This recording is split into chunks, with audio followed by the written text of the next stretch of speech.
ተጨማሪ የአንድ ሳምንት ጊዜ ፈጣሪ ሰጠንና በሰላም ተገናኘን። እናመስግነው። እናመሰግናለን።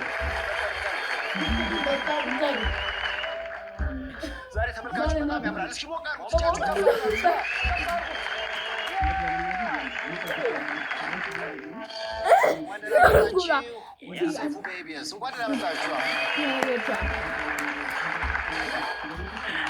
በነገራችን ላይ ባሳለፍነው ሳምንት በዓለም አቀፍ ደረጃ የሳክስፎን ቀን ተከብሯል።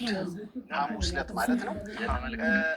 የመልእክተ ቀን በነገራችን ላይ መልእክተ የሆነ ፈረንጅ ተዋቋት